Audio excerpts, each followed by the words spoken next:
Hi everyone, my name is Parul. Welcome to my channel Parul English Lab. Now look at these sentences. One of my friends is an artist. One of my friend is an artist.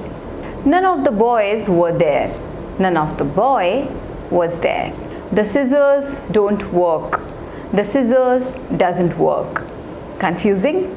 Most of the common grammatical mistakes that English learners make related to subject-verb agreement. Subject-verb agreement is also called subject-verb concord. Now what does that mean? This means that the verb must agree the subject. In simple words, the verb must match the subject. So the basic rule of this is, if the subject is singular, then we will use a singular verb, and if the subject is plural, then we will use a plural verb. For example, she is going to the market. So she is the singular third person, and with she we are not going to use are, because are is a plural verb and is a singular verb. Okay, so if the subject is singular, then we have to use the singular verb. So she is going to the market. He is studying right now. They were dancing in the party. So they were plural subject and a plural verb. Was singular, were plural. Is, am singular, and are plural. So this is what we have understood, that subject verb agreement is, if the subject is singular, then use a singular verb, and if the subject is plural, then use a plural verb. Easy? But sometimes many English learners, they forget subject verb agreement and they make a lot of mistakes while constructing a sentence. So don't worry, there are some really easy standard rules that you can use so that you don't make any mistakes with subject verb agreement. So let's look at these rules and start our today's video. Now we have understood the basic rule of subject-verb agreement. If the subject is singular, then singular verb, and if the subject is plural, then a plural verb. Okay? But in present tense, the subject agrees in opposite ways. That means if the subject is singular, then we will use a plural verb, and if the subject is plural, then we will use a singular verb. For example, with he, she, it. If you look at simple present tense, we all know that with he, she, it, singular third person, we use s, es or ies at the end of the verb. And when we put s, es or ies at the end of a word, then that is the plural form of that particular word. Okay, so this is what happens. So here go becomes goes, dance becomes dances, sing becomes sings. Okay, so these are all plural form of the verb, but we use these plural form of the verb with singular subject, singular third person. That's why in simple present tense the subject agrees in opposite ways. Okay, so he goes to school, she goes to school, they go to school. So this is what happens, and we know it, we already have done it many times. Now let's look at present perfect tense. In present perfect tense, again we use has with he, she, it. She has done her work, they have done their work. So this is what happens. But in continuous form, in present continuous, this is not the case. Here we will follow the basic rule with singular, singular verb, with plural subject, a plural verb. For example, she is dancing. So she, singular third person. So we are not going to use are with she. We will use a singular verb, that is. She is dancing. They are studying. We are reading. Okay, so that's how we use it. Now if we have to make a negative sentence in present tense or simple present tense, then we use do not or does not. Again here the case is that with he, she, it we will use does not. Okay, so do becomes does not. So this was all about present tense. When a subject contains both singular or plural noun or a pronoun joined by or nor, or either or neither nor, then the verb must agree that part of a subject that is closest to the verb. For example, I or my friends are leaving tomorrow. So I or my friends are leaving. So here we have used a plural verb, are leaving, because the part of subject that is closest to the verb is my friends. Because it's plural, my friends, that's why we have to use the plural verb. If it was my friends or I, then the verb would be am. My friends or I am leaving tomorrow, because I is a part of the subject that is closest to the verb. So we will use the verb according to I. My friends or I am leaving tomorrow. Either my friends or I am leaving tomorrow. Neither my friends nor I am leaving tomorrow, or either I or my friends are leaving tomorrow. So this way you can use either or, neither nor, or and nor. Let's look at this example. My mom or dad is here. We are not going to say my mom or dad are here. My mom or dad is here, because dad is the part of subject that is closest to the verb. So singular subject, that's why we will have to use a singular verb. My mom or dad is here. Neither my mom nor my dad is here. Either my mom or my dad is here. Words or phrases like each, each one, someone, somebody, everyone, everybody, no one, nobody, etc. they are singular and require a singular verb. For example, everyone is going out for lunch. No one is going out for lunch. No one comes on time. Everyone comes on time. Someone has called me. No one has called me. Next rule is use a plural verb when two or more subjects are connected by and. For example, my mom and dad are here. So my mom and dad, we are talking about both. My mom and dad are here. That's why plural. Plural subject and plural verb. A car and a bike have been found here. A car and a bike, two things have been found here, so plural verb. Now there is one exception when you use and. For example, there's a sentence, bread and butter is my favorite breakfast. So here I'm not saying bread and butter are my favorite breakfast, because here bread and butter, however, these are two different things, but here it is a single unit, one unit. That's why we are not going to use are, a plural verb, because this is considered to be a single unit, bread and butter. That's why singular verb.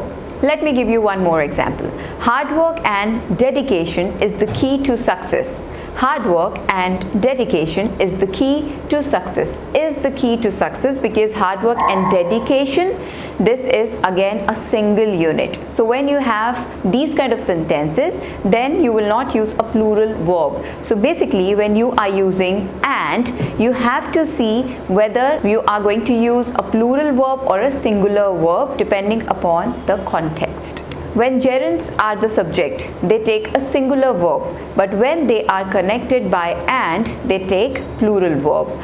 Now we all know what is a gerund. I have made a video on that, but just to give you an idea, gerund are the words that sound like a verb but they are actually noun. For example, I like swimming. So here the main verb in this sentence is like. I like swimming. So swimming, however, it sounds like a verb, it looks like a verb, but it is a noun.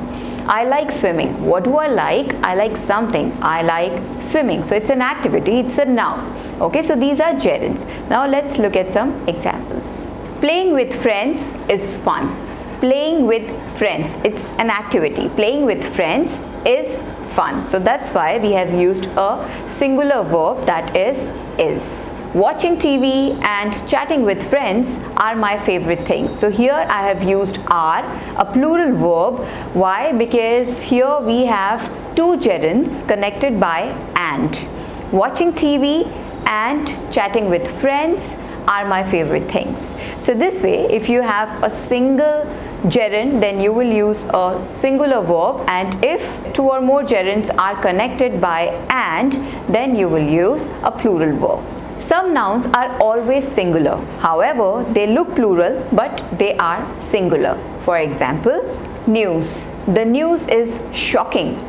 The news that you gave me is shocking. So not the news are shocking. No, it's a singular noun. The news is shocking. Then there are some diseases like measles. It sounds plural but it is singular. Measles is a dangerous disease, or measles is not a fatal disease. Then you have rabies. Rabies is a deadly virus. Then another one is the series. I like the series. The series is amazing. However, it looks like a plural word, a plural noun, but it is not. It is a singular noun. And there are many more. So once you start to practice these kind of sentences, then you will learn more. Now I'm going to tell you some nouns that are always plural, however, they look singular. For example, police. Police are doing their job. I have heard people saying police is doing a great job. That's incorrect, because police is always plural. Police are doing their job. Next is cattle. This is again a plural noun. It is not singular. Cattle give us milk, not gives us milk. Okay, because this is plural, so we are not going to use an extra ses or ies with the verb. So cattle give us milk. The gentry are well educated. So gentry is plural. The gentry are well educated. Some folk are afraid of police. So not is, folk is plural. Some folk are afraid of police. The public are waiting for the chief guest. The public is waiting for the chief guest. Again, it's incorrect. The public are waiting for the chief guest. Next is uncountable nouns. Uncountable nouns always take a singular verb. Now, I have made video on countable and uncountable noun. If you don't know about it, I will mention the link in description box. You can watch the video. Uncountable and countable nouns. Anything that you can count is a countable noun, and anything that you cannot count is an uncountable noun. For example, time. You cannot count time. You can count hours, minutes, but not time. Sugar, salt, sand, these are all uncountable nouns because you cannot count them. Now let's look at some examples. Education is the key to success. The furniture is quite comfortable. The information was helpful. So information, furniture, education, these are all uncountable nouns, and that's why we have used a singular verb. Collective nouns always take a singular verbs. Now, what are collective nouns? Collective nouns are like pair of shoes, a team of horses, a pride of lion, a bouquet of flowers. These are all collective nouns. If you want to learn more about them, again, I will mention the link in description box. You can watch the video if you haven't yet. Okay. So with collective nouns, we always use a singular verb. For example, a pair of shoes is lying here. A pair of shoes is lying here. A bouquet of flowers, a set of 6 dishes is all I need for the party. Now, the collective nouns like team, not a team of horses, no, only team, a group, committee, etc. So these kind of collective nouns can have a singular or a plural verb depending upon the sentence. For example, the group meets every week. So here I'm not going to say the group meet every week because we are not talking about many groups. We are talking about just one group, that this particular group meets every week. So here it's a singular subject. Now next is the team is organizing an event. So here the team, again we are talking about a particular team. The team, this team is organizing an event. Okay, so again it's a singular subject.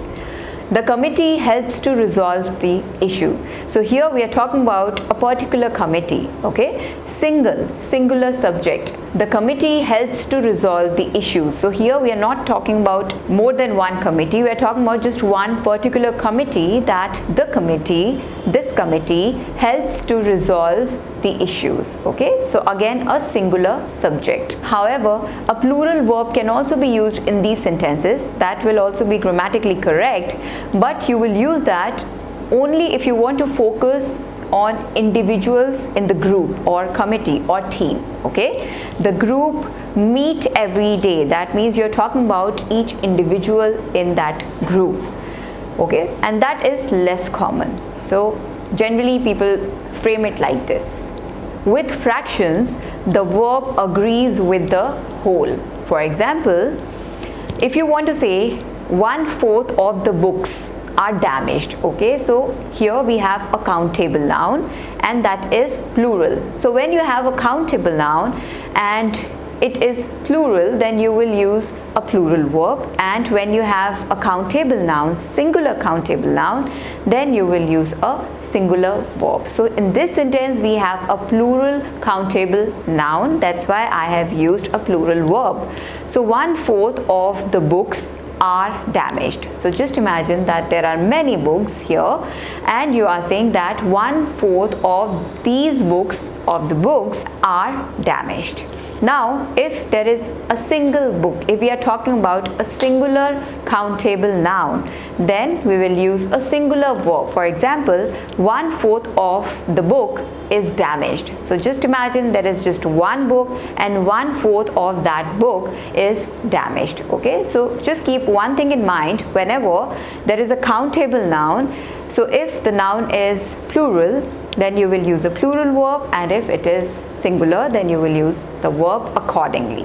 Now if we have an uncountable noun, then we will always use a singular verb. So that noun will be singular always. For example, 1/5 of water is finished. 1/5 of water is finished. So we cannot count water. It's an uncountable noun. That's why I have used a singular verb. 1/5 of sand is white. So again, you cannot count sand. It is uncountable. That's why I have used a singular verb. The phrase more than one takes a singular verb. For example, more than one person is not allowed. More than one person is not allowed. Not are not allowed. Okay. More than one car was involved in the crime. More than one car was involved, not were involved. Okay. So whenever you are using the phrase more than one, then you will always use a singular verb. If the subject is followed by the words like as well as, along with, besides, etc., then ignore these words and use a singular verb if the subject is singular. For example, Tia as well as her friends is expected to be here by 2 o'clock. Not are expected. Sometimes people make this mistake that Tia as well as her friends, so we are talking about many people, so they use plural verb. That is incorrect. Okay, so Tia as well as, so you have to ignore as well as. Okay, so Tia is singular, that's why you will use the verb accordingly. So Tia as well as her friends is expected to be here by 2 o'clock. James along with his sister is going out. Not are going out. James along with his sister is going out. When many is used, then the verb and the noun that follows must be singular. For example, many a candidate, not candidates. Many a candidate has applied for this job. So has applied for this job, this is present perfect tense, and we know that we use has with singular third person, that is he, she or it. Okay, so here many a candidate, singular third person, has applied for this job. You can also frame it like many candidates have applied for this job. Many candidates have applied for this job. So they both are grammatically correct and they both have the same meaning. Okay, but if you are using many then you will use a singular noun and the verb accordingly. Many a boy is coming for the debate, not are coming. Okay, many a boy, singular noun and singular verb. Many a boy is coming for the debate. You can construct it like many boys are coming for the debate. So they both have same meaning. So whenever you are using many a, then use a singular noun and the verb accordingly. Now there are 4 words that are sometimes singular and sometimes plural depending upon the sentence. Those 4 words are all, most, some and none. Now let's look at some examples. All the dresses are on sale. All the dresses are on sale. All the information is important. All the information is important. So in first sentence I have used a plural verb because we have a plural subject. All the dresses. So just keep one thing in mind with these 4 words. Whenever you have a countable noun, then you will use the verb according to that. If it is plural, then you will use a plural verb, and if it is singular, then you will use a singular verb. But if you have an uncountable noun, then you will always use a singular verb. That's why I have used is with information, because information is an uncountable noun. All the information is important, not are important. Okay, so it's all about countable and uncountable noun. Let's look at the next example. Most of the students are present. Most of the students. So again, it's a plural noun and countable. Most of the students are present today. Okay, that's why I have used a plural verb. You can also make a sentence like most of the students come on time. So here I have used come, no extra s, es or is, because this is simple present tense and we don't use an extra s, es or ies at the end of the verb with plural subject. Okay, most of the students are present today. Most of the food is rotten. Most of the food is rotten. So food is uncountable. You cannot count food. So it's an uncountable noun. That's why this is singular and we will use the verb accordingly. So most of the food is rotten. Some of the jewelry is stolen. So jewelry you cannot count. You can definitely count rings, bangles, necklaces, but you cannot count jewelry. Okay, so some of the jewelry is stolen. Some of the bangles are stolen. Some of the bangles are stolen. Again, bangles, it's countable noun and it's plural, so you will use the verb accordingly. So some of the bangles are stolen. None of the work is done. Work is an uncountable noun, that's why it's singular. None of the work is done, not are done. Okay, next is none of the children are studying. None of the children are studying. So children, it's plural, it's countable, that's why we have used a plural verb. None of the children are studying, not is studying. So that's all for today. I hope you have understood subject and verb agreement, and please revise these rules. It looks simple, but sometimes it can be quite confusing. But once you learn all these rules thoroughly, then trust me, you are not going to make any mistakes while constructing a sentence. So please revise, keep learning, keep practicing, and please like and subscribe to my channel Parul English Lab, and don't forget to press the bell icon for future notifications. Thank you, take care, have a great day.